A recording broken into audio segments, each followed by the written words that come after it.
प्यारे बच्चों, अब हम अपने पीएच के कॉन्सेप्ट को बहुत मजबूत करने जा रहे हैं। देखें, सबसे पहली बात, पीएच की फुल फॉर्म क्या है? Power of hydrogen ion. ठीक है। दूसरी बात, पीएच को डिस्कवर किसने किया? पीएच को डिस्कवर किया था सोरेनसन ने। किसने डिस्कवर किया था? सोरेनसन ने। तीसरी बात, पीएच है क्या? तो पीएच एक स्केल है जो हमें बताता है कि हमारा केमिकल एसिडिक है, हमारा केमिकल बेसिक है, या हमारा केमिकल न्यूट्रल है। हाउ? जो पीएच है, पीएच की जो रेंज होती है 0 से लेके 14 तक। कितनी होती है? 0 से लेके 14 तक। अगर हमारे कंपाउंड या केमिकल का आंसर 0 से लेके 6.9 तक आता है तो हम कहते हैं कि हमारा केमिकल एसिडिक है। और हमारे केमिकल का आंसर अगर 7 आता है तो हम उसे कहते हैं ये न्यूट्रल है। और अगर हमारे केमिकल का आंसर 7.1 से लेके 14 तक आता है तो हम उसे कहते हैं ये बेसिक है या फिर अल्कलाइन है। बेसिक और अल्कलाइन का मतलब सेम होता है। ठीक है। चलें, अब मान लें एक एमसीक्यूज आपसे पूछा जाता है कि वॉफ is more acidic in nature. कौन है जो ज्यादा एसिडिक नेचर का है? ठीक है। अब वो आपको कंडीशन दे रहा है और पहला ऑप्शन उसने दिया हुआ है कि एक ऐसी चीज जिसकी पीएच जो है वो 0.1 हो, एक ऐसी चीज जिसकी पीएच जो है वो 1.1 हो, एक ऐसी चीज जिसकी पीएच जो है वो 2.1 हो, और एक ऐसी चीज जिसकी पीएच जो है वो 3.1 हो। तो अगर आप देखें तो सारी ही पीएच 7 से कम है। तो ये सबके सब एसिडिक हैं। ठीक है।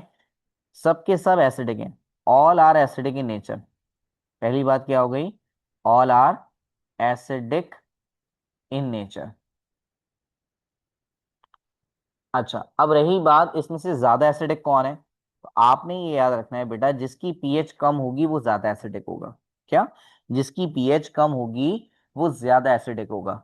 यानी pH of 0.1 has more acidic. ये क्या है? मोर एसिडिक है। तो हमारे एमसीक्यूज का जो आंसर हुआ वो क्या हुआ? PH equal 0.1। अच्छा, कौन है जो कम एसिडिक होगा?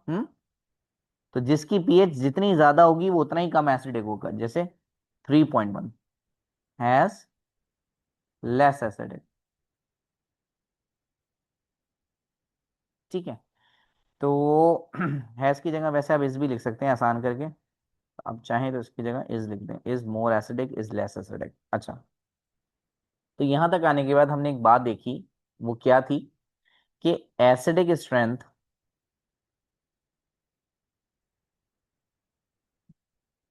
Is inversely proportional to pH.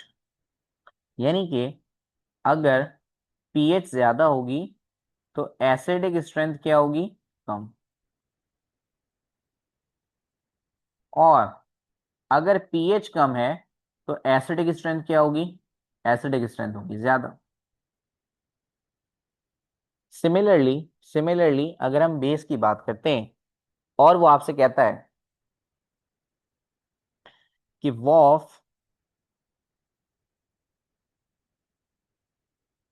Is more basic in nature, और अब वो आपको ऑप्शंस देना स्टार्ट करता है। और उसने आपको पहला ऑप्शन दे दिया 7.1, उसने आपको दूसरा ऑप्शन दे दिया 8.1, उसने आपको तीसरा ऑप्शन दे दिया 9.1, और उसने आपको आखिरी ऑप्शन दे दिया 10.1। तो पहली बात तो आपको पता है कि all are acidic, oh sorry, all are basic. क्यों? क्योंकि सबकी पीएच जो है वो 7 से ज्यादा है। और अगर हम बात करें मोर बेसिक की, तो जिसकी पीएच जितनी ज्यादा होती है वो उतना ही बेसिक कहलाता है। तो मोर बेसिक कौन है भाई? मोर बेसिक वो है जिसकी पीएच ज्यादा है, यानी कि 10.1 वाला मोर बेसिक है। और अगर हम बात करें लेस बेसिक वाला, तो लेस बेसिक कौन होगा? जिसकी पीएच जितनी कम होगी, तो लेस बेसिक कौन होगा? 7.1 वाला। तो आपने यहाँ पर बात क्या याद रखनी है, जितनी ज्यादा पीएच कम होगी वो उतना अच्छा एसिड है, लेकिन जितनी पीएच ज्यादा होगी वो उतना ही अच्छा बेसिक है। यानी एसिड से तो पीएच का रिलेशन इनवर्स था, लेकिन बेस के साथ जो पीएच का रिलेशन है वो डायरेक्ट है। यानी basic strength is directly proportional to pH. That means if the pH is high, if the pH is high, basic strength is also high. And similarly, if the pH is low, the basic strength is also low. चलिए बार। अच्छा, अब हमारे पास एक और scale है जिसे हम कहते हैं POH, यानी कि पावर ऑफ हाइड्रोक्साइड आयन। ये क्या है? ये बिल्कुल ओपोजिट टू पीएच है, ओपोजिट टू पीएच। तो जो कुछ हमने पीएच के लिए पढ़ा उन सबको आप उल्टा कर दें। जैसे पीएच में 0 से लेके 6.9 तक वाले को हम एसिडिक कहते थे, यहाँ 0 से लेके 6.9 तक वाले को हम बेस कहेंगे। वहां 7.1 से लेके 14 तक वाले को आप क्या कहते थे? बेसिक। यहाँ पर 7.1 से लेके 14 तक वाले को आप क्या बोलेंगे? एसिडिक। तो जो कुछ आपने पीएच के स्केल में पढ़ा, आप उन सब को उल्टा कर दें, आप उन सब को उल्टा कर दें, तो आपके पास जो डेटा आएगा वो सारा का सारा पीओएच का आ जाएगा। अब हमें इनके फॉर्मूलाज भी पता होने चाहिए। तो इनके फॉर्मूलाज क्या हैं, क्योंकि अब हमें न्यूमेरिकल्स परफॉर्म करने हैं। तो न्यूमेरिकल्स में सबसे पहला फॉर्मूला जो कि पीएच के लिए, क्या फॉर्मूला है? Negative log into H positive. ये फॉर्मूला पीएच के लिए हो गया। और सिमिलरली सिमिलरली एक और फॉर्मूला है हमारे पास जो कि पीओएच के लिए। तो पीओएच का क्या फॉर्मूला है? पीओएच का फॉर्मूला है negative log into O H ion negative. यानी पीएच मालूम करने के लिए आपको एच पॉजिटिव की जरूरत होती है, जबकि पीओएच मालूम करने के लिए आपको ओ एच आइन की जरूरत होती है। इसी से मिलता जुलता एक और फॉर्मूला है, पीएच प्लस पीओएच बराबर है 14 के। पहला वाला फॉर्मूला आप कब यूज करेंगे? पहला वाला फॉर्मूला आपको जब यूज करना है जब आपको पीएच कैलकुलेट करनी हो, यानी आपको पीएच मालूम करनी हो, जबकि एच पॉजिटिव आपको गिवन हो। तो अगर सवाल में एच पॉजिटिव की वैल्यू दी हुई है और पीएच की वैल्यू आप मालूम कर रहे हैं, तो आप ये पहला वाला फॉर्मूला यूज करेंगे। अगर आप पीओएच मालूम कर रहे हैं और सवाल के अंदर आपको ओ एच नेगेटिव गिवन है, तो आप ये दूसरा वाला फॉर्मूला इस्तेमाल करेंगे। और अगर आप पीएच कैलकुलेट कर रहे हैं और आपको पीओएच गिवन है, तो आप ये सेकंड वाला थर्ड वाला फॉर्मूला इस्तेमाल करेंगे। या फिर इसका वाइस वर्सा भी हो सकता है, और वाइस वर्सा। इसका मतलब ऐसा भी होगा कि आपको पीओएच मालूम करनी होगी तो एच पॉजिटिव दिया होगा, तब भी आपने लास्ट फॉर्मूला ही अप्लाई करना है। ठीक है। अच्छा, जो पीओएच का स्केल है उसको भी सेम साइंटिस्ट ने डिजाइन किया है, सोरेनसन ने। चले, अब अगर हम इन फॉर्मूलाज को रिवर्स कर दें, जैसे अगर ये पहले वाले फॉर्मूले को मैं रिवर्स कर दूं, तो ये कुछ इस तरह से हो जाता है, एच पॉजिटिव बराबर है anti log into pH negative. इस फॉर्मूले को अगर मैं रिवर्स कर दूं, तो ये फॉर्मूला कुछ ऐसे हो जाता है, ओ एच नेगेटिव बराबर है एंटी लॉग माइनस पीओएच। और अगर हम इस तीसरे वाले फॉर्मूले को रिवर्स कर दें, तो ये फॉर्मूला बन जाता है H positive into O H negative बराबर है 1 × 10⁻⁻14। एक खास बात आपने और याद रखनी है, ये जो ये जो वैल्यू है ना, इस वैल्यू को हम कहते हैं के डब्ल्यू। क्या कहते हैं? के डब्ल्यू। के डब्ल्यू क्या है? Ionization constant of water. इसे हम क्या कहते हैं? Ionization constant of water. तो पेपर में आपसे अगर आयनाइजेशन कांस्टेंट ऑफ वाटर की वैल्यू पूछेगा, यानी आपसे KW पूछ रहा है, तो KW की वैल्यू कितनी होती है? 1 × 10⁻⁻14 होती है। चलें, तो ये वाला फॉर्मूला आप कब इस्तेमाल करेंगे? ये वाला फॉर्मूला आप जब इस्तेमाल करेंगे जब आपको H पॉजिटिव कैलकुलेट करना होगा और पीएच आपको गिवन होगी, यानी उल्टा कर दिया हमने। कब इस्तेमाल करेंगे? जब आपको OH नेगेटिव कैलकुलेट करना होगा और POH आपको गिवन होगा। ये वाला फॉर्मूला कब इस्तेमाल करेंगे? जब H पॉजिटिव कैलकुलेट करना होगा और OH नेगेटिव आपको गिवन होगा, या फिर इसका वाइस वर्सा। इसके वाइस वर्से का मतलब ये है कि आप इसे उल्टा कर दें, यानी OH नेगेटिव भी कैलकुलेट कर सकते हैं, लेकिन फिर आपको H पॉजिटिव पता होना चाहिए। अच्छा, अब यहां पर एक खास चीज आ रही है, लॉग। बार बार लॉग का जिक्र आ रहा है। तो विदाउट कैलकुलेटर देखें, अगर आपके पास एनईडी का एग्जाम है तो एनईडी में तो कैलकुलेटर अलाउ होता है। अगर आप एनईडी के अलावा दाऊद या कराची यूनिवर्सिटी का या एंट्री टेस्ट के स्टूडेंट्स डाउ का, जिना का, केयू का, फेडरल का टेस्ट दे रहे हैं, तो फिर आपको कैलकुलेटर अलाउ नहीं है। तो विदाउट कैलकुलेटर आपको कुछ वैल्यूज याद करनी पड़ेंगी।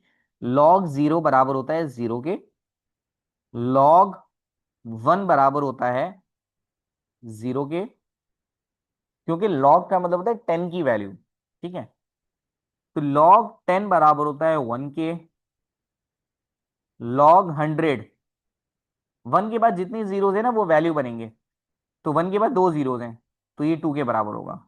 इसी तरह से लॉग 1000 किसके बराबर होगा? 3 के। लॉग 10,000 किसके बराबर होगा? अब 10,000 का मतलब ये है कि भाई 1 के बाद 4 जीरोज हैं, तो ये 4 के बराबर होगा। और लॉग 1 लाख किसके बराबर होगा भाई? अब 1 लाख में कितने जीरोज हैं? 5 जीरोज हैं, तो ये 5 के बराबर होगा। एक बात तो ये हो गई। इसके अलावा कुछ अदर वैल्यूज भी आपने याद करनी है, जैसे log 2। तो log 2 बराबर होता है 0.3 के।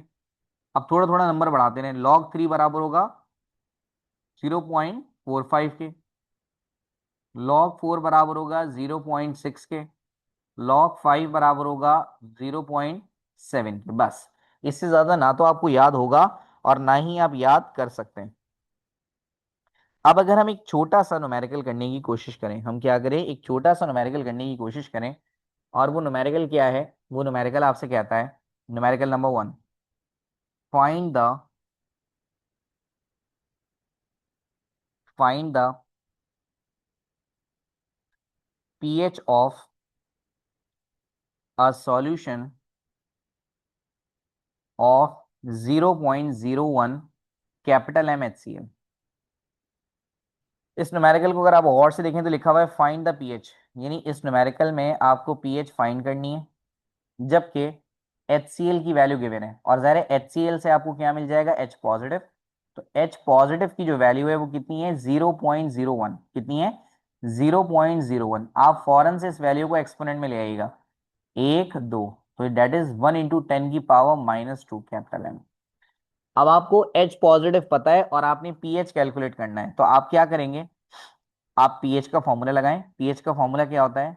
Negative log into H positive. तो पीएच अपनी जगह पे ही रहेगा, नेगेटिव लॉग अपनी जगह पे ही रहेगा। H पॉजिटिव की जगह पे वैल्यू डालें, क्या है? 1 × 10⁻⁻2। क्या है? 1 × 10⁻⁻2।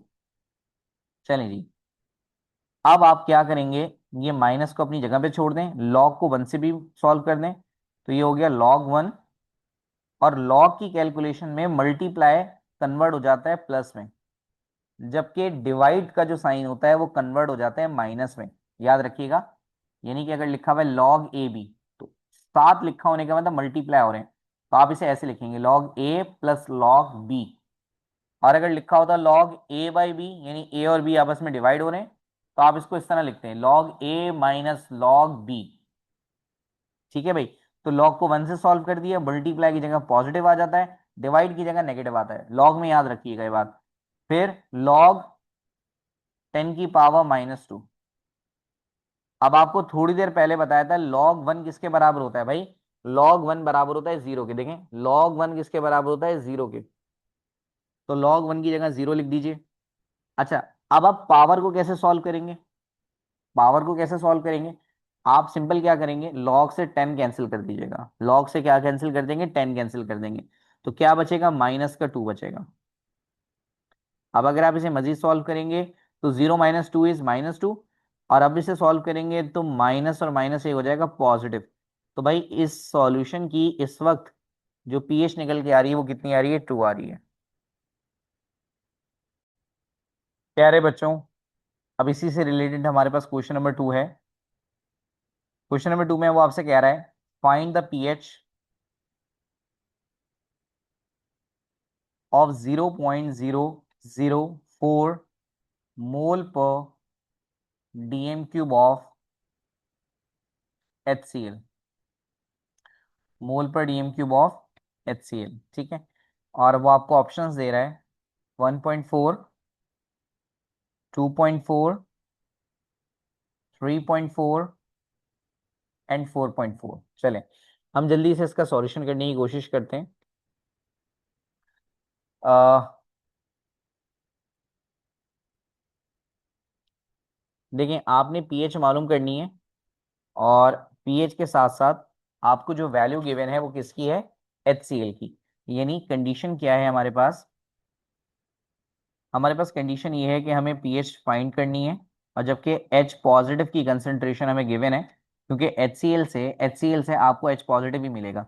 और वो कितना गिवन है भाई, 0.004। आप क्या करेंगे, इसे फौरन से एक्सपेरिमेंट में लेके आएंगे, 1 2 3। तो दैट इज 4 × 10⁻³ मोल पर DM³। चलें, अब हम जल्दी से क्या करेंगे, अपना पीएच का फॉर्मूला अप्लाई करेंगे। और हमारा पीएच का फॉर्मूला क्या है, पीएच बराबर है negative log into H positive. क्या है, पीएच बराबर है negative log into H positive. चलें, नेगेटिव लॉग अपनी जगह पे रहेगा। H पॉजिटिव की वैल्यू कितनी है, 4 × 10⁻³ राइट। अब आप क्या करेंगे, इस लॉग को, माइनस को यहीं रखें, इस लॉग को 4 के साथ भी सॉल्व करेंगे, और मल्टीप्लाई की जगह कौन सा साइन आ जाएगा, प्लस का। और लॉग को 10⁻³ के साथ भी आप सॉल्व करेंगे राइट। चलिए, माइनस अपनी जगह पे ही है, log 4। log 4 मैंने आपको किसके बराबर बताया था भाई, याद करें, log 4 किसके बराबर बताया था, 0.6 के बराबर। तो log 4 की जगह 0.6 आ गया। अब मैंने आपको ये अर्ज किया था कि log से 10 कैंसिल हो जाता है। क्या बताया था मैंने आपको, log से 10 कैंसिल हो जाता है। तो आप भी क्या करें, log से 10 को कैंसिल आउट कर दें। क्या करें, log से 10 को कैंसिल आउट कर दें। तो आपके पास क्या बचा, -3। अब 3 में से अगर आप 0.6 निकालें, क्या, 3 में से अगर आप 0.6 निकालें तो 2.4 बचेगा। और ये माइनस बड़े वाले नंबर के साथ है, तो हमारे पास माइनस भी बचेगा वैल्यू में। और अब क्या होगा कि माइनस और माइनस दोनों सॉल्व होकर क्या हो जाएंगे, प्लस। यानी आंसर कितना आएगा, 2.4। तो ये तो वो न्यूमेरिकल था जो बहुत आसान था। अब हम इसके थोड़े से कॉम्प्लेक्स न्यूमेरिकल करेंगे। क्या करेंगे, हम इसके थोड़े से कॉम्प्लेक्स न्यूमेरिकल करेंगे। चलें, जल्दी से अब हम इसके कॉम्प्लेक्स न्यूमेरिकल की तरफ जा रहे हैं। अब हम थोड़ा सा कॉम्प्लेक्स न्यूमेरिकल की तरफ जा रहे हैं, न्यूमेरिकल नंबर 3। और न्यूमेरिकल नंबर 3 में वो आपसे कह रहा है कि find the pH of 10⁻³ capital M NaOH। अगर अब आप इस न्यूमेरिकल को देखें तो सिनेरियो बिल्कुल चेंज है। कैसे, लिखा हुआ है फाइंड द पीएच। आपने पीएच मालूम करना है। आपने क्या चीज मालूम करनी है, आपने पीएच मालूम करनी है। यहां तक तो बात ठीक है, बट उसके साथ लिखा हुआ है 10⁻³ और ये वैल्यू H पॉजिटिव की नहीं है, बल्कि देखें आपको केमिकल दिया हुआ है NaOH, और NaOH में H नहीं आता बल्कि OH आता है। तो इसका मतलब ये जो वैल्यू गिवन है आपके, अब की दफा वो आपको गिवन है OH नेगेटिव आइन की। अब हमें पता है कि अगर हम पीएच का फॉर्मूला अप्लाई करें, हमें पता है अगर हम पीएच का फॉर्मूला अप्लाई करें तो भाई पीएच के फॉर्मूले को अप्लाई करने के लिए तो हमें H पॉजिटिव चाहिए, और H पॉजिटिव तो हमारे पास नहीं है ना, H पॉजिटिव तो हमारे पास नहीं है। तो लाजमी तौर पे अगर आपके पास OH है तो OH से आप पीओएच ही निकाल सकते हो। निकालना तो आपको पीएच है, लेकिन ना चाहते हुए भी आपको पीओएच ही निकालना पड़ेगा। और पीओएच का फॉर्मूला क्या होता है? Negative log into O H. क्या फॉर्मूला होता है? Negative log into O H. चलिए, नेगेटिव लॉग अपनी जगह पे ही रहेगा। ओ एच किसके बराबर है जल्दी बताएं? 10⁻³ के। किसके? 10 की वैल्यू -3 के। मैंने आपसे अर्ज किया था कि जब आप लॉग लेंगे, इस लॉग को पहले 10⁻³ के साथ लिख दें। जब आप लॉग पे काम करेंगे तो लॉग से 10 को कैंसिल कर दिएगा। अब बताइए, अंदर क्या बचा? -3। और जब आप इसे सॉल्व करेंगे तो क्या हो जाएगा? +3। तो पीओएच की वैल्यू कितनी आ गई? +3। अब क्योंकि निकालना तो हमें क्या था? हमें तो पीएच निकालना था। तो अब हम एक नया फॉर्मूला लगाते हैं, पीएच प्लस पीओएच। जब भी इस तरह की कंडीशन होगी ना, तो हम फिर पहले ना चाहते हुए भी पीओएच निकालेंगे, देन पीएच की तरफ आएंगे। तो पीएच प्लस पीओएच बराबर होता है किसके? 14 के। अब हमें पीएच मालूम करना है। पीओएच की वैल्यू कितनी आई? 3 आई। अब इस 3 को इक्वल की दूसरी तरफ ले जाइए, तो ये हो जाएगा 14 - 3। और 14 में से अगर आप 3 निकालेंगे तो कितना बचेगा? 11 बचेगा। तो बिल्कुल भी मुश्किल न्यूमेरिकल नहीं था, एक बहुत ही आसान न्यूमेरिकल था, और आराम से बड़े आराम से न्यूमेरिकल आपको क्लियर हो जाना चाहिए था। अब एक और न्यूमेरिकल हम कवर करने जा रहे हैं, और इस न्यूमेरिकल में वो आपसे कह रहा है calculate the pOH of 0.0001 capital M HCl। ठीक है। अब बात यह है कि इस न्यूमेरिकल में अगर आप कंडीशन को देखें तो आपको पीओएच मालूम करनी है। ऐसा ही है, देखिए लिखा हुआ है कैलकुलेट द पीओएच। जबकि आपको वैल्यू दी हुई है HCl की। HCl से आप क्या लोगे भाई? HCl से तो आप H पॉजिटिव ले सकते हो, जो कि कितना है? 0.401। अब आप फौरन से इस एक्सपेरिमेंट में लेके आइए। 1 2 3 4 5, that is nothing but 1 × 10⁻⁻5 capital M। अब निकालना तो आपको पीओएच है, लेकिन आप पीओएच तो निकाल ही नहीं सकते। तो ना चाहते हुए भी आपको क्या निकालना पड़ेगा? पीएच निकालना पड़ेगा, क्योंकि एच से पीएच ही निकल सकता है। एच से पीओएच तो निकल ही नहीं सकता। अब पीएच का फॉर्मूला क्या होता है? Negative log into H positive, right. Minus log अपनी जगह पे ही है। एच पॉजिटिव की वैल्यू कितनी है? 1 × 10⁻⁻5। चलें, पीएच को दोनों के साथ सॉल्व करेंगे, और लॉग को दोनों के साथ सॉल्व करेंगे तो log 1 से log 1, मल्टीप्लाई की जगह पॉजिटिव लगेगा, और log 10⁻⁻5। फिर चलेंगे आगे। माइनस अपनी जगह पे log 1 इज 0। फिर आपको मैंने बताया था कि log से 10 को कैंसिल कर दीजिएगा, और जब आप log से 10 को कैंसिल कर देंगे तो आंसर क्या आएगा? -5, यानी पावर एज इट इज आ जाती है। और हमें इतनी बात पता है कि जब आप 0 में से -5 निकालेंगे तो -5 ही आएगा, और ये माइनस और माइनस एट द एंड क्या हो जाएगा? प्लस। अब क्योंकि आप पीएच निकाल चुके हैं, अब आप फौरन से क्या निकाल सकते हैं? पीओएच। एक फॉर्मूला लगाएंगे, कौन सा? पीएच प्लस पीओएच बराबर है किसके? 14 के।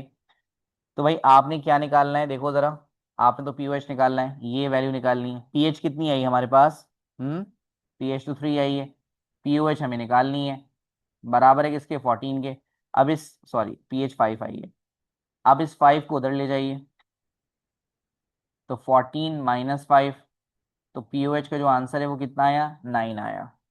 इतना मुश्किल नहीं है, ये भी इतना मुश्किल नहीं है। अब मैं इसमें एक कंडीशन और डाल रहा हूँ। अब मैं क्या कर रहा हूँ? इसमें एक कंडीशन और डाल रहा हूँ। ये जो न्यूमेरिकल हमने लिखा हुआ है ना, इसी न्यूमेरिकल को ही हम सॉल्व करेंगे, बट कंडीशन चेंज करके। पहले क्या न्यूमेरिकल था? Calculate the pOH. अभी भी पीओएच है। पहले वैल्यू कितनी थी? 0.00001 कैपिटल एम। अब भी यही है, अब भी यही है। बट अब मैं HCl की जगह लिख रहा हूँ H2SO4। HCl की जगह क्या लिख रहा हूँ? H2SO4। अब क्या फर्क पड़ेगा? अब क्या फर्क पड़ेगा? अभी भी आपको पीओएच मालूम करना है, वही सेम केस है, अभी थोड़ी देर पहले हमने पढ़ा।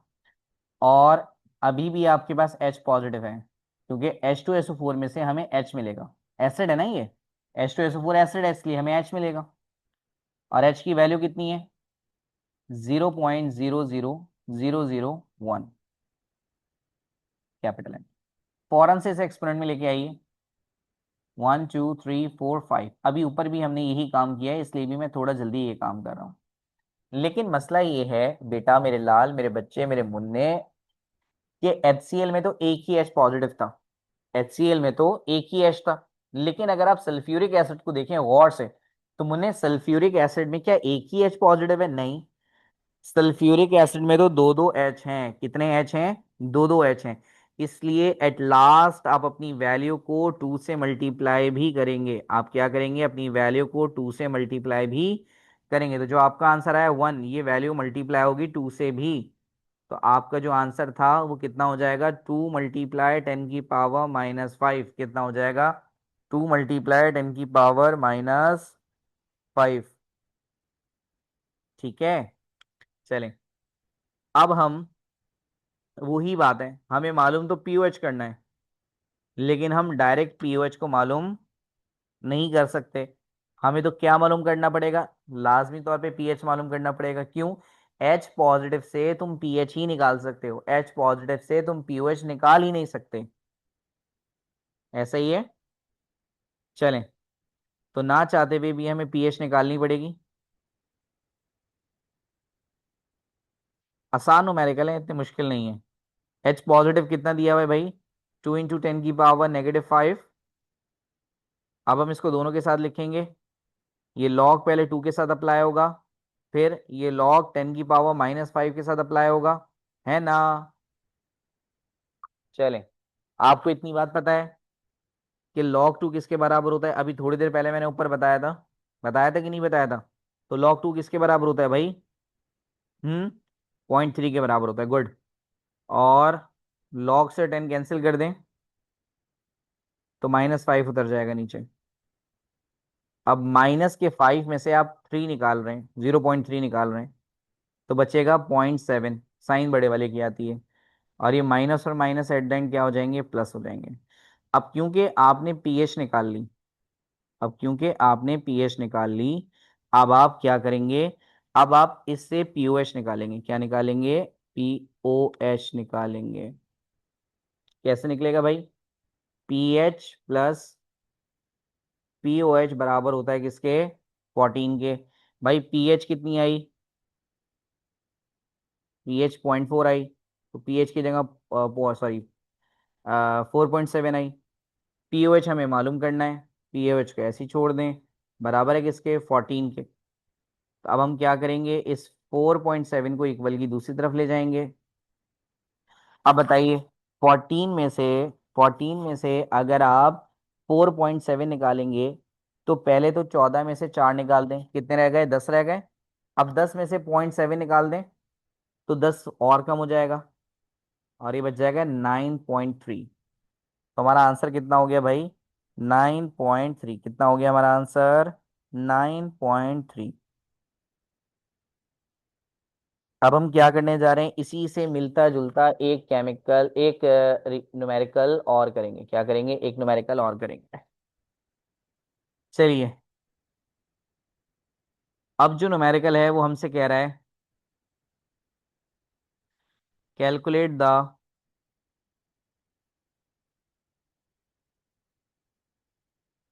POH pH of 0.0005 capital M of calcium hydroxide. Condition को अगर आप देखें तो कैलकुलेट द, कंडीशन इस क्या है? कैलकुलेट द पीएच, यानी हमें क्या मालूम करना है भाई? हमें तो पीएच मालूम करनी है। तो हम जल्दी से पीएच के आगे क्या बना दें? Question mark. और एक वैल्यू दी हुई है 0.005 कैपिटल एम ऑफ CaCaOH2, यानी कि हमें क्या दिया हुआ है? हमें OH दिया हुआ है। OH को लिख देते हैं भाई। OH कितना है? 0.0005। जल्दी से एक्सपोनेंट में लेके आओ। 1 2 3 4, तो 5 × 10⁻⁻4 कैपिटल एम। क्या बात ठीक है? नहीं, बात ठीक नहीं है। क्यों बात ठीक नहीं है? क्योंकि कैल्शियम हाइड्रोक्साइड के फॉर्मूले में OH एक दफा नहीं बल्कि दो दो दफा आ रहा है। कितनी दफा आ रहा है? दो दो दफा आ रहा है। इसलिए हम क्या करेंगे? हम अपनी वैल्यू को 2 से मल्टीप्लाई कर देंगे। हम क्या करेंगे, अपनी वैल्यू को 2 से मल्टीप्लाई कर देंगे। तो 2 इंटू 10, 5 इंटू 10 की पावर -3, सॉरी -4, क्या होगा, 2 5 ज़ा 10, 2 5 ज़ा 10, 10 की पावर -4। तो अब हमारे पास जो वैल्यू आ रही है वो आ रही है 10 इंटू 10 की पावर -4। अब मालूम तो हमें पीएच करना है, मालूम तो हमें पीएच करना है, बट पीएच को मालूम करने के लिए एच चाहिए होता है, और हमारे पास एच नहीं है, बल्कि हमारे पास क्या है, ओ एच है। तो ना चाहते हुए भी आपको पी ओ एच निकालना पड़ेगा, और पी ओ एच का फॉर्मूला क्या है, negative log into O H negative, क्या है, negative log into O H negative. अब हम क्या करेंगे, हम अपने आंसर में सिंपली क्या चीज़ ऐड कर देंगे, ओ एच की वैल्यू। पी ओ एच अपनी जगह पे है, नेगेटिव लॉग अपनी जगह पे है, ओ एच की जगह पे वैल्यू पुट कर दीजिए। क्या वैल्यू है बताइए जल्दी से, 10 इंटू 10 की पावर -4। ऐसा ही है भाई, यही वैल्यू है ना, है भाई, बताइए, यही वैल्यू है, बिल्कुल ऐसा ही है, यही वैल्यू है। अब आगे क्या करेंगे आप, अब आप इस लॉग को दोनों के साथ अप्लाई कर दें। एक दफ़ा हो जाएगा log 10, मल्टीप्लाई की जगह आ जाएगा पॉजिटिव, फिर हो जाएगा log 10 की पावर -4। ऐसा ही है। मैंने आपसे यस किया था कि भाई log 10 किसके बराबर होता है, बताओ जल्दी से, log 10 किसके बराबर होता है, 1 के बराबर। ये जब न्यूमेरिकल्स में स्टार्ट कर रहे थे उससे पहले लॉग्स की मैंने कुछ वैल्यूज आपको बताई थी, वो वैल्यूज लाजमी तौर पे आपको याद होनी चाहिए।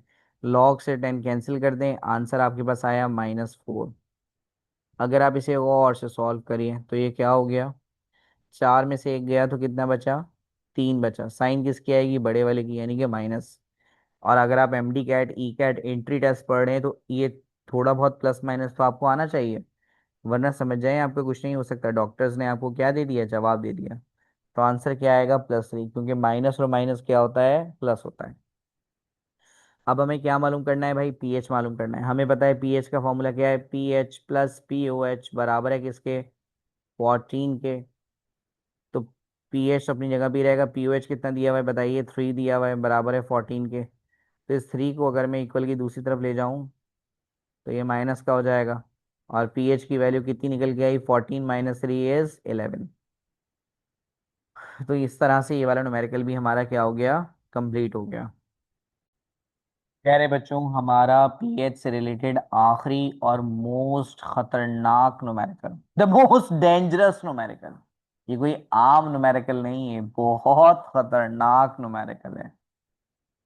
इसके लिए हमें तमीज से बैठ के पढ़ना पड़ेगा इसको। देखिए, लिखा है a solution is prepared by dissolving 0.0008 moles of H2SO4। यानी हमें जो केमिकल दिया हुआ है वो H2SO4 दिया हुआ है, और H2SO4 से हमेशा H पॉजिटिव ही निकलेगा, क्योंकि H2SO4 इज एन एसिड। ये क्या है, एक एसिड है, और एसिड हमेशा H पॉजिटिव देता है। अब इस H पॉजिटिव की जो वैल्यू होती है मुन्ने, इस H पॉजिटिव की जो वैल्यू होती है उसकी 2 यूनिट्स होती हैं। या तो उसकी यूनिट होती है कैपिटल एम, या तो उसकी यूनिट क्या होती है, कैपिटल एम, और या फिर उसकी यूनिट होती है मोल पर डीएम क्यूब। क्या होती है, मोल पर डीएम क्यूब, क्योंकि कैपिटल एम मोल पर डीएम क्यूब के बराबर होता है। ठीक है, ये बात हमने सॉल्यूशन क्लोज में ऑलरेडी की थी, कि मोलैरिटी की यूनिट या तो मोलैरिटी खुद होती है या फिर मोल पर डीएम क्यूब होती है। तो अब मसला इज दिस कि आपको मोल्स अलग दिए हुए हैं और डीएम क्यूब अलग दिए हुए हैं। मोल अलग दिया हुआ है, डीएम क्यूब अलग दिया हुआ है। तो आप मोल और डीएम क्यूब को डिवाइड कर दें ताकि आपका आंसर किस में आ जाए, मोल पर डीएम क्यूब में आ जाए। मोल की वैल्यू कितनी है, 0.0008। तो इसे एक्सपोनेंट में कन्वर्ट कर लें, 1 2 3 4। तो मोल दिए हुए 8 इंटू 10 की पावर -4। ये मोल आ गए। और डीएम क्यूब कितना दिया हुआ है 1.6, इसे भी एक्सपोनेंट में कन्वर्ट कर लें तो 16 × 10⁻⁻1। इसको सॉल्व करने की कोशिश करते हैं। 8 × 1 = 8, 8 × 2 = 16, तो ये हो गया 1/2। 10 की पावर को सॉल्व करें, 10 की पावर -4, और जब ये माइनस का 1 ऊपर जाएगा तो साइन चेंज होगी, तो ये -के 1 से बन जाएगा +1। और आगे चले, 1 से किसी भी नंबर को डिवाइड कर, 1 को 2 से डिवाइड करने का मतलब आधा होता है। किसी भी वैल्यू को जब हम 2 से डिवाइड करते हैं, जब हम किसी भी वैल्यू को 2 से डिवाइड करते हैं, तो वो वैल्यू क्या हो जाती है, वो वैल्यू क्या हो जाती है, आधी हो जाती है। तो एक का आधा कितना होता है, 0.5।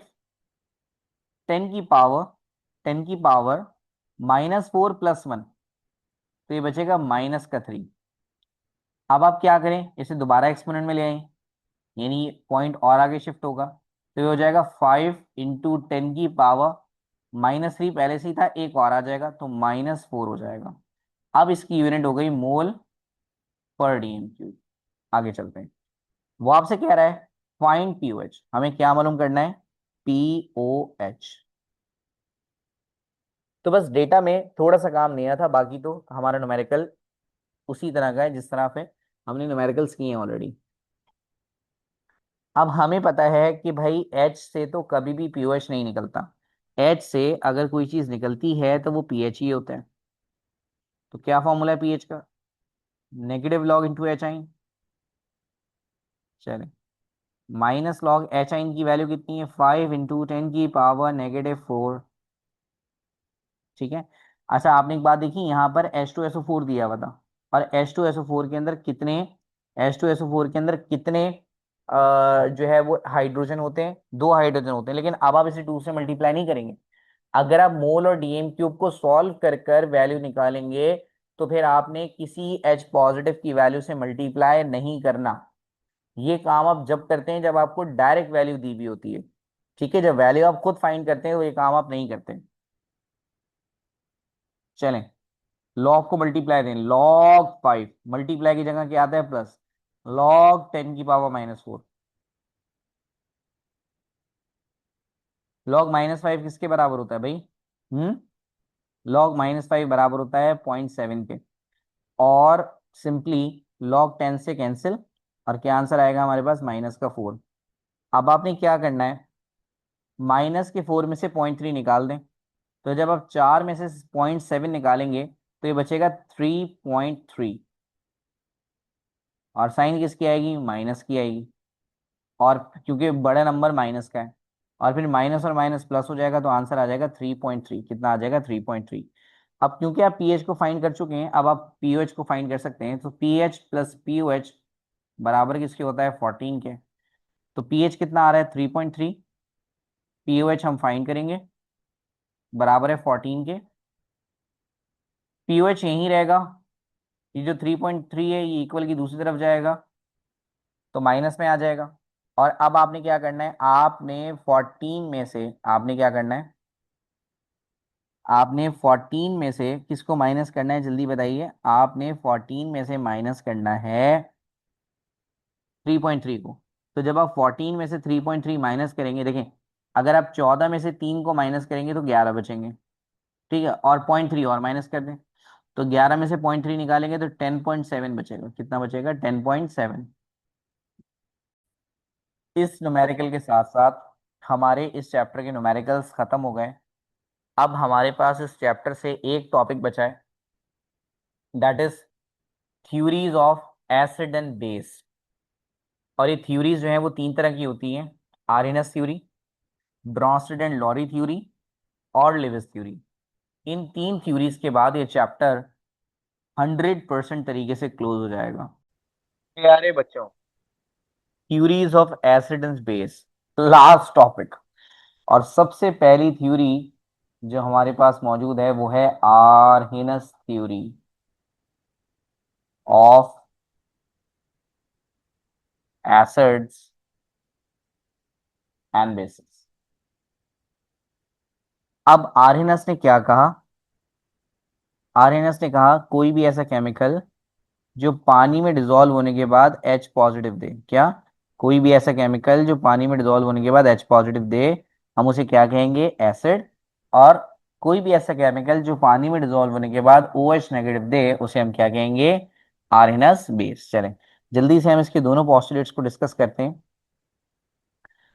Chemicals species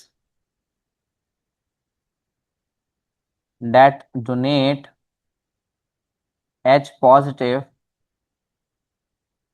when dissolved in water are called arsenous acids। इन्हें हम क्या कहेंगे? आर्सेनस एसिड्स। बहुत आसान टॉपिक है, बहुत आसान टॉपिक है। और similarly similarly chemicals that donate OH negative when dissolved in water,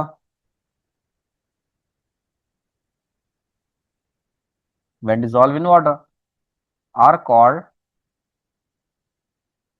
arsenous bases। तो ये तो एक बहुत ही आसान कॉन्सेप्ट था, जो बड़े आराम से, बड़े अच्छे से आपको क्लियर हो गया होगा। अब प्रॉब्लम है एरर। एरर, या जिसे हम लिमिटेशन भी कहते हैं। अब यहां पर एरर या लिमिटेशन क्या है? एरर इज दिस कि NH3 एक बेस है। हमें पता है NH3 एक बेस है।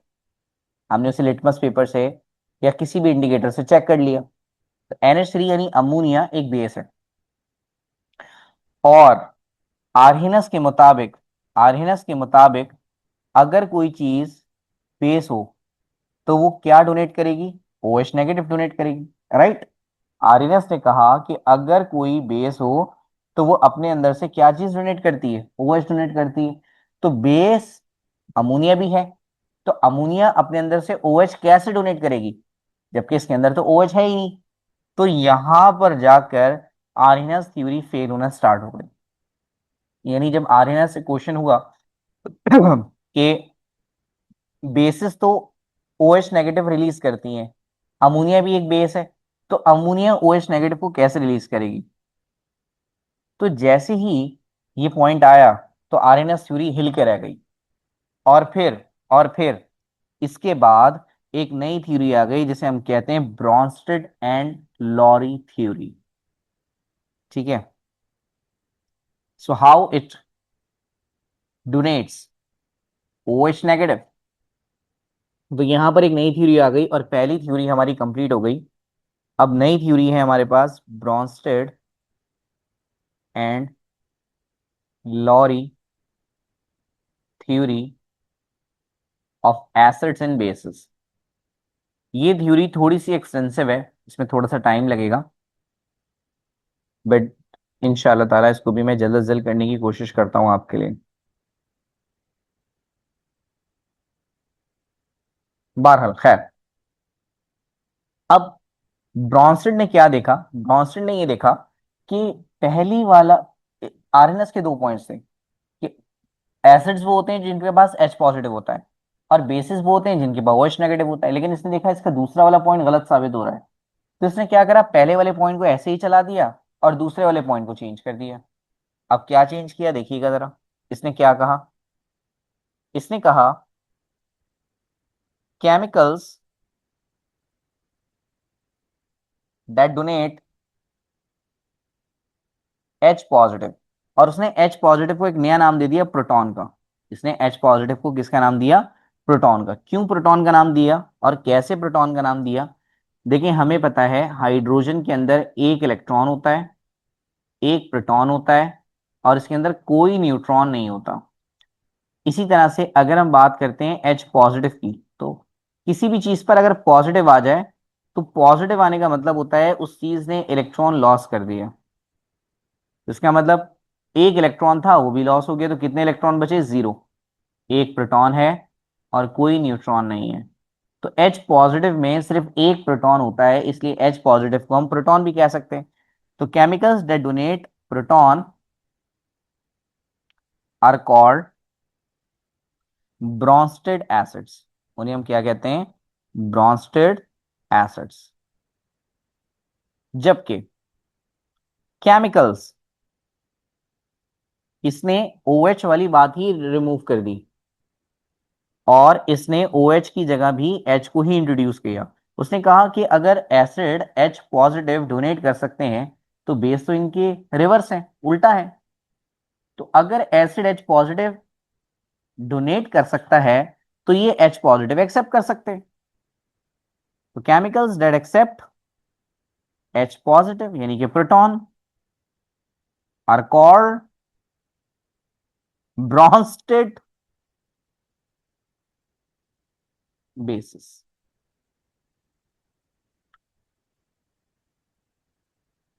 अब अब अगर हम इस बात को मजीद अंडरस्टैंड करने की कोशिश करें तो देखें, एसिड्स ऐसे केमिकल होते हैं जो कि प्रोटॉन को डोनेट करते हैं। प्रोटॉन को क्या करते हैं? डोनेट करते हैं। सो एसिड्स आर प्रोटोजेनिक। एसिड्स क्या कहलाएंगे? प्रोटोजेनिक।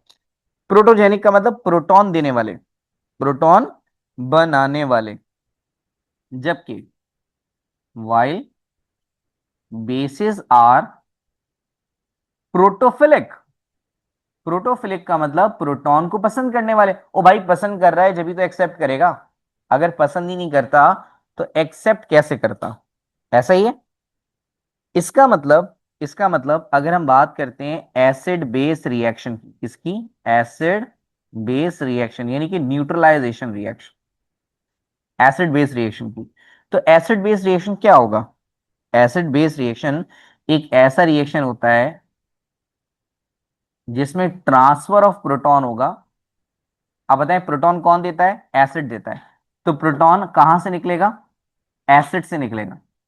तो transfer of proton from acid, और एसिड से निकल के कहां जाएगा? बेस में। तो ये दोनों पॉइंट्स भी आपसे एग्जाम में पूछ सकता है। चलें, अब अब सुनिए, सुनिए। अगर हम HCl की बात करें और HCl को वाटर में डिसॉल्व करने की कोशिश करें तो क्या होगा? ये HCl क्योंकि एसिड है, हमें पता है कि HCl क्या है? एक एसिड है। तो ये एसिड क्या करेगा? H पॉजिटिव को डोनेट कर देगा, तो ये अपना H इस वाटर को दे देगा और खुद खुद ये क्या बन जाएगा? Cl negative. क्योंकि जब इसमें से H पॉजिटिव निकलेगा तो जहर पीछे सिर्फ नेगेटिव बचेगा। और ये जो वाटर है यानी कि H2O है, ये किस में कन्वर्ट हो जाएगा? H3O में। वाटर एक न्यूट्रल केमिकल है, इस पे कोई चार्ज नहीं है, लेकिन जब वाटर के अंदर आप H पॉजिटिव ऐड करोगे तो वाटर तो H2O से बल्कि क्या बन जाएगा? H3O। और जो पॉजिटिव है वो भी ऐड हो जाएगा। अच्छा, अब आपने क्या चीज समझने की कोशिश करनी है? अब आपने ये समझना है, क्योंकि क्योंकि HCl H पॉजिटिव दे रहा है, इसलिए H positive is Brønsted acid. जबकि वाटर ने क्या करा? उसी H पॉजिटिव को ले लिया, तो वाटर क्या कराएगा? Brønsted base. क्या कहलाएगा? Brønsted base. अब आपने एक चीज और याद रखनी है, जो चीज पहले एसिड थी बाद में हम उसको कहते हैं बेस। बट कौन सी बेस? Conjugated base. क्या कहते हैं हम उसे? Conjugated base.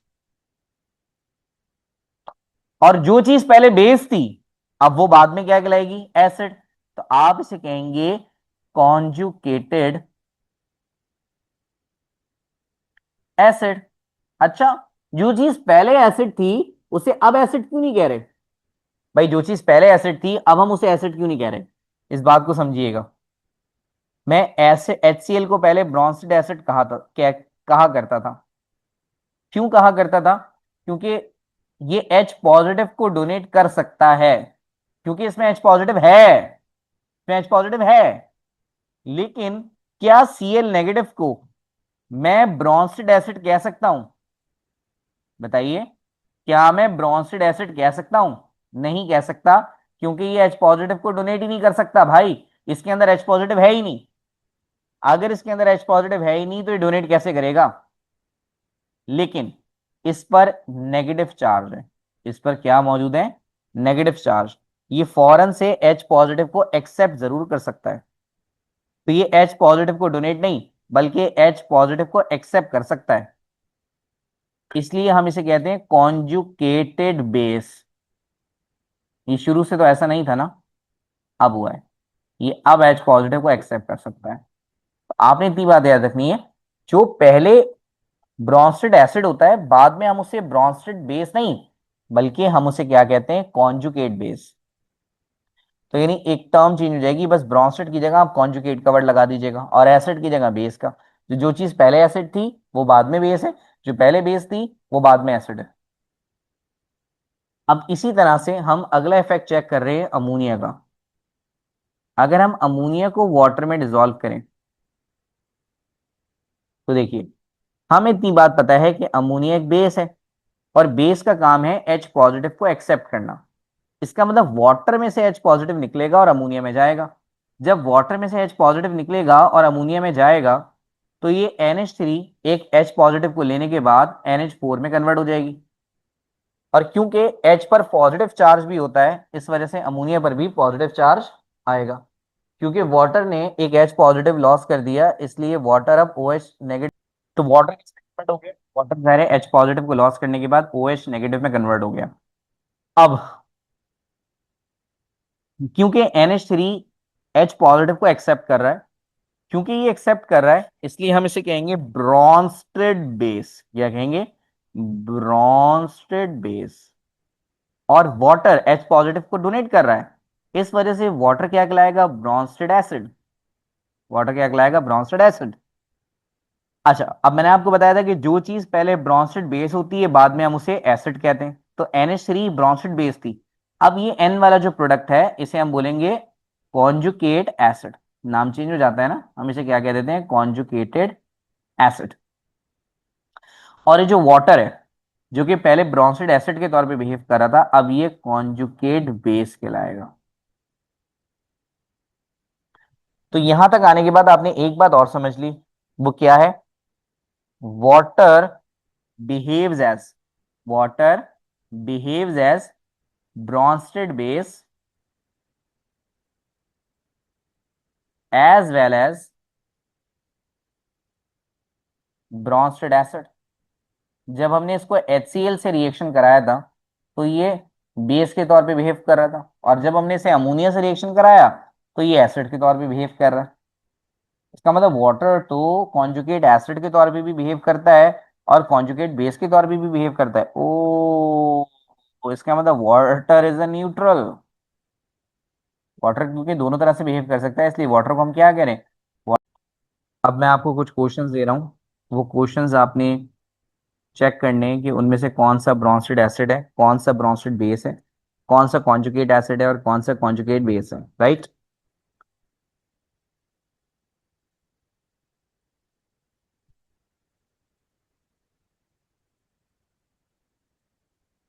तो ये दो केमिकल्स मैं आपको दे रहा हूँ, इन दोनों केमिकल्स में आपको चेक करना है कि कौन ब्रॉन्स्टेड एसिड है, कौन ब्रॉन्स्टेड बेस है, कौन कॉन्जुगेट एसिड है, और कौन कॉन्जुगेट बेस है, राइट। चलिए, अब जल्दी से आ जाइए एरर्स पे, जिन्हें हम प्यार से लिमिटेशंस भी कहते हैं, जिनकी वजह से ब्रॉन्स्टेड थ्योरी फेल हुई। एक मसला तो ये था, इनके साथ लॉरी थी, ठीक है। ब्रॉन्स्टेड लड़का था, लॉरी लड़की थी। हर टाइम ये दोनों बातें करते रहते थे, इस वजह से इनकी थ्योरी क्या हो गई, फेल हो गई। भाई क्या हो गई, बोलो, फेल हो गई। पहली लिमिटेशन क्या है जो हमें याद रखनी है, पहली लिमिटेशन ये है कि इन इनकी लिमिटेशन ये थी कि ये सिर्फ ऐसे रिएक्शंस को एक्सप्लेन कर सके जो सिर्फ ट्रांसफर ऑफ प्रोटॉन पे डिपेंड करते थे। ट्रांसफर ऑफ इलेक्ट्रॉन के बारे में इन्होंने नहीं बताया। इन्होंने सिर्फ ट्रांसफर ऑफ प्रोटॉन के बारे में बताया, इन्होंने ट्रांसफर ऑफ इलेक्ट्रॉन के बारे में नहीं बताया। जबकि most of the reactions electron पर बेस करते हैं, प्रोटॉन पर तो नहीं करते। जब केमिकल रिएक्शन होता है तो इलेक्ट्रॉन ट्रांसफर होता है, प्रोटॉन ट्रांसफर थोड़ी होता है। तो उन्होंने सिर्फ बात करी प्रोटॉन की, इन्होंने जो है वो इलेक्ट्रॉन की बात नहीं की। दूसरी बात जो हमें याद रखनी है वो ये है कि इन्होंने इन्होंने एसिडिक और बेसिक ऑक्साइड्स के रिएक्शंस के बारे में नहीं बताया। हमने क्लास के स्टार्ट में एसिडिक और बेसिक ऑक्साइड्स के बारे में पढ़ा था, तो इन्होंने एसिडिक और बेसिक ऑक्साइड्स के रिएक्शंस के बारे में नहीं बताया। तीसरी बात इन्होंने ये कहा कि एसिड और बेस आपस के अंदर इक्विलिब्रियम में होते हैं। एसिड्स और बेस आपस में इक्विलिब्रियम में होते हैं। जबकि जबकि हमने जब इसे प्रैक्टिकली चेक किया, जब हमने इसे प्रैक्टिकली चेक किया, तो हमें ये रिएक्शंस हमेशा हमेशा हमेशा इक्विलिब्रियम में नजर नहीं आए। इस थ्योरी की चौथी लिमिटेशन और सबसे इंपॉर्टेंट लिमिटेशन ये है, एक केमिकल है AlCl3, और AlCl3 की जो नेचर है ये एसिडिक है। अब ब्रॉन्स्टेड ने ये कहा कि जो एसिड होता है वो H पॉजिटिव डोनेट करता है, एसिड जो होता है वो H पॉजिटिव डोनेट करता है। अब AlCl3 के पास तो H पॉजिटिव है ही नहीं। जब AlCl के पास H पॉजिटिव है ही नहीं, तो AlCl3 H पॉजिटिव को कैसे डोनेट करेगा, है ना? How can donate H positive, जबकि इसके पास तो H पॉजिटिव ही नहीं है। तो ब्रॉन्स्टेड की तो थ्योरी यही थी कि अगर कोई एसिड है तो वो लाजमी तौर पर क्या डोनेट करेगा, H पॉजिटिव, बट इसमें तो H पॉजिटिव है ही नहीं। अब इस चीज को एक्सप्लेन करने के लिए एक नए साइंटिस्ट आए जिनका नाम था लिविस भाई, और यहां से एक नई थ्योरी स्टार्ट हो गई जिसे हम कहते हैं Lewis theory of acids and basis. इन्होंने क्या सोचा, इन्होंने सोचा कि इन पर एक एलिगेशन लगाई गई है। वो एलिगेशन क्या थी कि भाई इन्होंने ट्रांसफर ऑफ प्रोटॉन के बारे में तो बताया, लेकिन ट्रांसफर ऑफ इलेक्ट्रॉन के बारे में नहीं बताया। तो लिविस ने सोचा कि क्यों ना मैं थ्योरी इलेक्ट्रॉन की बेस पे दूं प्रोटॉन के बजाय। एक बात। दूसरी बात, लोग बातें बना रहे हैं इसके पास एच है, नहीं है, इसके पास ओ एच है, नहीं है, ये एच पॉजिटिव ले सकता है, नहीं ले सकता, ये ये O H positive O H negative ले सकता है, नहीं ले सकता। उसने बोला कि यार सब में थोड़ी एच पॉजिटिव होता है, सब में थोड़ी ओ एच नेगेटिव होता है, तो क्यों ना मैं ये बात करूं कि जो इलेक्ट्रॉन को एक्सेप्ट करता है वो ये है, और जो इलेक्ट्रॉन को डोनेट करता है वो ये है। क्योंकि लाजमी तौर पे स्पीशी या तो इलेक्ट्रॉन को एक्सेप्ट करती है या इलेक्ट्रॉन को डोनेट करती है, इसी तरह से तो रिएक्शन प्रोसीड होता है। तो इन्होंने अपनी थ्योरी में जो वर्डिंग इस्तेमाल की, वो वर्डिंग कौन सी थी? वो वर्डिंग थी इलेक्ट्रॉन पेयर से रिलेटेड। और इन्होंने ये कहा कि ऐसे केमिकल्स जो कि इलेक्ट्रॉन पेयर को एक्सेप्ट करेंगे, यानी chemicals that accept electron pair are called Lewis acid are called Lewis acid. जबकि ऐसे केमिकल्स जो कि इलेक्ट्रॉन पेयर को डोनेट कर दें, यानी एक ले रहे हैं दूसरे दे रहे हैं, एक ले रहे हैं दूसरे दे रहे हैं, यानी हम क्या बोलेंगे? Lewis basis. क्या कहेंगे? लिविस बेसिस कहेंगे। इसका मतलब पता है क्या हुआ? इसका मतलब ये हुआ कि लिविस एसिड इलेक्ट्रॉन लेता है, यानी Lewis acid is electrophilic. Lewis acid क्या हुआ? इलेक्ट्रोफिलिक। इलेक्ट्रोफिलिक का मतलब इलेक्ट्रॉन लवर। क्या कहेंगे हम इसे? Electron lover. Oil oil oil oil oil oil. Lewis base is oil. Lewis base is nucleophilic. Nucleophilic का मतलब, न्यूक्लियोफिलिक का मतलब जो न्यूक्लियस को अट्रैक्ट करेगा, इलेक्ट्रॉन को तो अट्रैक्ट नहीं करेगा। इन्हें हम बोल रहे हैं न्यूक्लियस लवर। भाई देखिए ना, एक वो है जो इलेक्ट्रॉन को पसंद कर रहा है, तो एक वो होगा जो इलेक्ट्रॉन के अपोजिट को पसंद करेगा, यानी कि प्रोटॉन को पसंद करेगा। और प्रोटॉन न्यूक्लियस में होते हैं, इसलिए हमने उसे कह रहे हैं न्यूक्लियोफिलिक। चले, अब इनसे सवाल हुआ, वही वाला सवाल। क्या सवाल? जिसमें आर्हिनस और ब्रॉन्स्टेड एंड लॉरी फेल हो गए थे। याद करें वो लम्हात जो हमने आर्हिनस थ्योरी और ब्रॉन्स्टेड थ्योरी में गुजारे थे। आर्हिनस के पास ये जवाब नहीं था कि NH3 एक बेस है, तो क्यों बेस है। और ब्रॉन्स्टेड से यह सवाल हुआ था कि AlCl3 एक एसिड है, क्यों? क्यों एक एसिड है? अब इसने अपनी थ्योरी क्या दी? इसने कहा जो एसिड है वो इलेक्ट्रॉन पेयर को एक्सेप्ट करेगा, ये बात याद रखनी है आपने। और जो बेस है वो इलेक्ट्रॉन पेयर को डोनेट करेगी। ऐसा ही। चलें, अब हम इसको चेक करने की कोशिश करते हैं। देखें, इसको चेक करने के लिए हमें इसका स्ट्रक्चर ड्रॉ करना पड़ेगा। सबसे पहले मैं बात करूंगा NH3 की। तो NH3 में जो सेंट्रल एटम है, वो सेंट्रल एटम कौन सा है? वो नाइट्रोजन है। क्यों नाइट्रोजन है? हर वो चीज जो कम क्वांटिटी में होती है उसे हम सेंटर कहते हैं।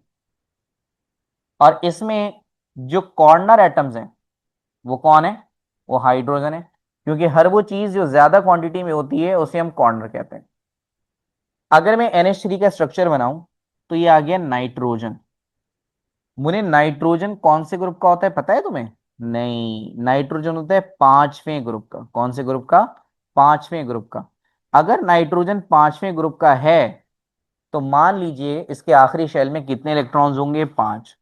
मैं वही पांच इलेक्ट्रॉन्स बना रहा हूं। एक, दो, तीन, चार, पांच। ऐसा ही है। इसके साथ कितने हाइड्रोजन लगे हुए हैं? गौर से देखें, इसके साथ कितने हाइड्रोजन लगे हुए हैं भाई? तीन हाइड्रोजन लगे हुए हैं। एक हाइड्रोजन, दूसरा हाइड्रोजन, तीसरा हाइड्रोजन। यानी NH3 बनने के बावजूद भी एक इलेक्ट्रॉन पेयर बचता है। क्योंकि इसके पास इलेक्ट्रॉन पेयर है, तो ये उस इलेक्ट्रॉन पेयर को डोनेट कर सकता है। तो क्योंकि ये इलेक्ट्रॉन पेयर को डोनेट कर सकता है, यस, इसलिए ये लिविस एसिड है। तो इस तरह से इसने प्रूव कर दिया कि हाँ, NH3 एक लिविस एसिड है। अगला ऑब्जेक्शन AlCl3 का। AlCl3 को भी देखेंगे। अगर हम बात करते हैं AlCl3 की, AlCl3 में अगर हम सेंट्रल एटम को देखें,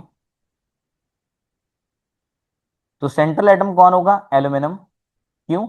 जो कम होता है उसे हम सेंट्रल एटम कहते हैं। एल्यूमिनियम एक है, क्लोरीन तीन है, तो aluminium is the central atom. Corner जो ज्यादा होता है, तो कॉर्नर एटम कौन होगा इसमें? क्लोरीन होगा। अगर मैं AlCl3 का स्ट्रक्चर ड्रॉ करने की कोशिश करूं, तो अब सेंटर में कौन आएगा? एल्यूमिनियम। एल्यूमिनियम कौन से ग्रुप का है? एल्यूमिनियम होता है थर्ड ए ग्रुप का। किसका? थर्ड ए ग्रुप का। तो मान लीजिए इसके आखिरी शेल में तीन इलेक्ट्रॉन्स होंगे। एक, दो और तीन। ये कितने क्लोरीन के साथ जुड़ा हुआ है? ये तीन क्लोरीन के साथ जुड़ा हुआ है। तो पहला क्लोरीन, दूसरा क्लोरीन और ये तीसरा क्लोरीन। क्या कंपाउंड बनने के बाद इसके पास लोन पेयर है? नहीं। NH3 के पास तो था, बट इसके पास तो नहीं है। और अगर इसके पास नहीं है, इसके पास नहीं है, तो क्या ये इलेक्ट्रॉन पेयर को डोनेट कर सकता है? नहीं, इसके बाद तो है ही नहीं, ये तो एक्सेप्ट करता है, ये तो लेने वाला है, एक्सेप्ट करेगा। और अगर ये एक्सेप्ट करेगा तो हाँ, ये क्या कहलाएगा? हम्म।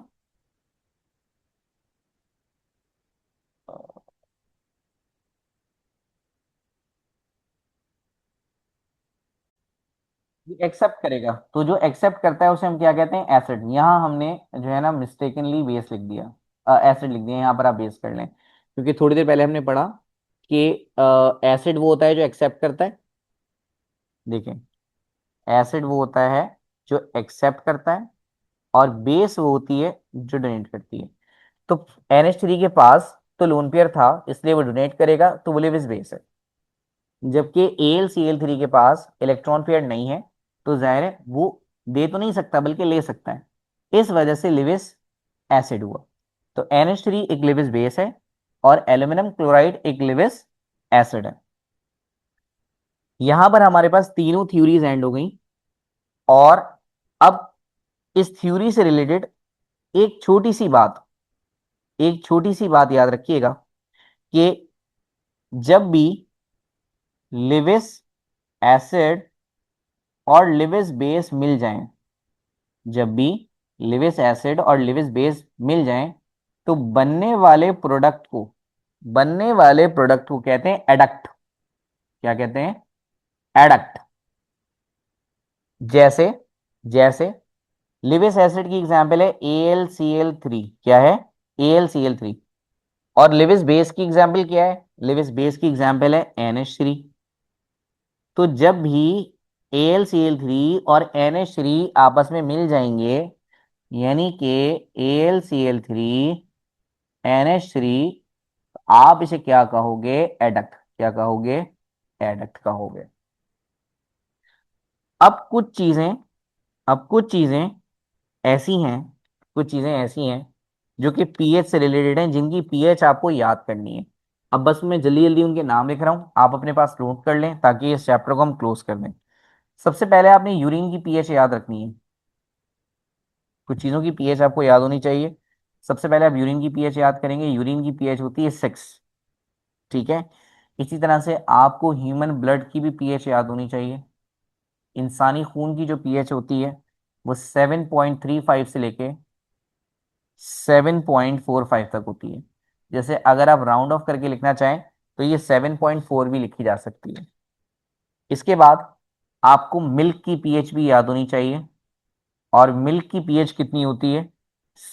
6.6। आपको सॉफ्ट ड्रिंक की पीएच भी याद होनी चाहिए। सॉफ्ट ड्रिंक, कोल्ड ड्रिंक्स यानी, उसकी पीएच होती है 3। ठीक है।